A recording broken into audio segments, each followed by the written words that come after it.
All right, boys and girls, today we're out here on a job site. As you can see, we have some dirt being moved, the guy down the hole over there. This is called the Perc Test. I've talked about it 100 times, but today I'm gonna get the man who actually does the Perc Test on video. So this is a lot that one of my buyers has under contract, and we have the builder out here checking on this. This is one of the most vital steps when you're in new construction, or really just buying land. Even for the guys that are thinking, oh, I'm just buying it for recreational use, I'm not planning on building on it. For the resale value, you always want to check this. Buildable lot versus a non-buildable lot is a totally different ball game when it comes to valuations. This lot is here in Orange County, Virginia, which is about 20-30 minutes outside of Fredericksburg, about 50 minutes from my office. It's on the outskirts, getting pretty close to the town of Orange. But the cool thing is it's just in a beautiful area. We're surrounded by farmland. I'm talking about 1,000-acre cow farms.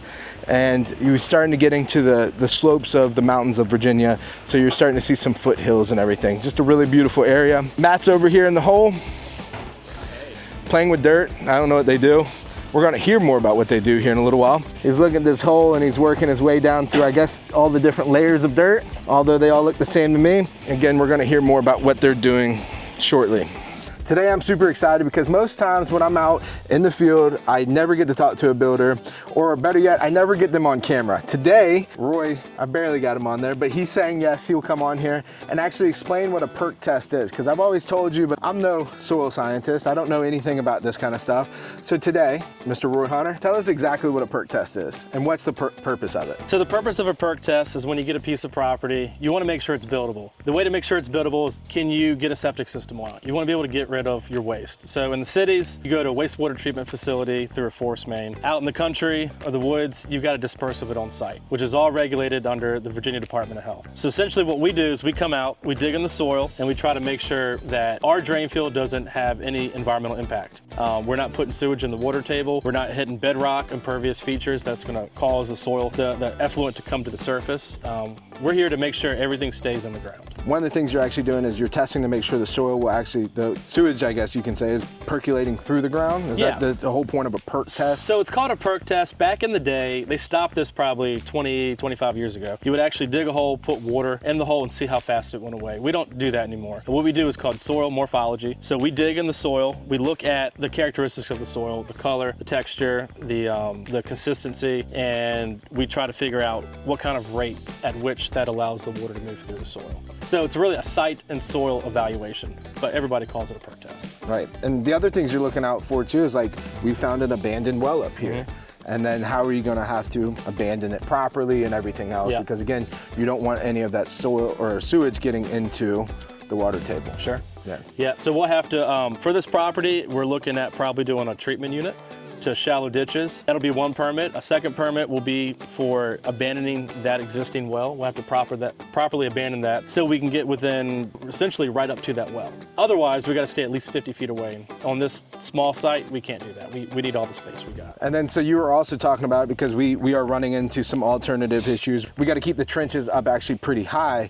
You talked about 3 different alternative routes, really, or essentially. You have your conventional, which is your normal bread and butter, right? Everything gravity fed, you have nice deep trenches, good to go. Then you have your, on the far side of the spectrum, you have an alternative system, which can go anywhere from 30 to 60 grand in some of these like mound systems and stuff like that. And that's when you're actually building an artificial drain field.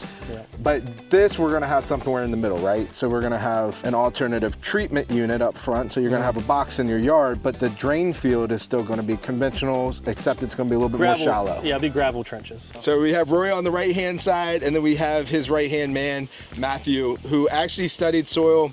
Yep, for 2 years in college. 2 years in college. So they go hand in hand, playing with dirt. And so when we're looking at these trenches, what exactly are you looking for? Well, mostly what we're looking for is anything that's going to be impermeable, or it's going to have water that's going to leak up towards the surface, right? So if you want to have that good 36 inches of solid soil for a conventional system, you're going to want to look out for a seasonal high water table that's anywhere between 0 and 36. Any impermeable layers, anything that could just get in the way and increase construction costs. Yeah, like hitting a big boulder or something like that as well. Now you said 36 inches, so the trench can actually be as deep deep as you want, but you gotta have a window in there of 36 inches, right? So for a conventional septic system, you typically have to have your trenches installed a minimum of 18 inches deep, and then you need 18 inches setback vertical beneath that to any impervious layer or water table. So sometimes we'll install at 36 inches, sometimes we'll install at 12 feet. It just depends on where we find that 36 inches of good soil. So in this situation, typically across our 3 pits on this landscape, we're hitting issues typically around 24 to 30 inches. So what that allows us to do is we don't have to go to a full, like an engineered drip dispersal design. We can put a treatment unit and keep our trenches.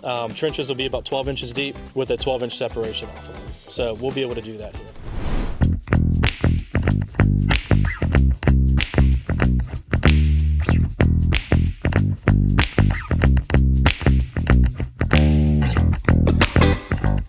All right, boys and girls, so we're all done here at the lot. As you saw, our trenches and our system are gonna be, it's alternative treatment system, but the trenches are just gonna be a little bit less deep or shallower than a conventional, a normal conventional. So all that being said, it is gonna cost more money, which is another thing. Of course, we always talk about make sure the lot is buildable, but that is another thing that you need to be thinking about too. If you're planning on $20,000 for a conventional system, which is probably the going rate, could be a little bit less, it could be more. Alternatives can get more expensive, right? So we're estimating around 30 grand for this system, because now you got an actual tank that treats and everything else. But some of these alternatives, like the drip systems and stuff, can be 45, 60 grand. So if you have a budget, you can absolutely blow it by not getting a perk test or having it perked for the wrong thing, which no one really ever pays attention to.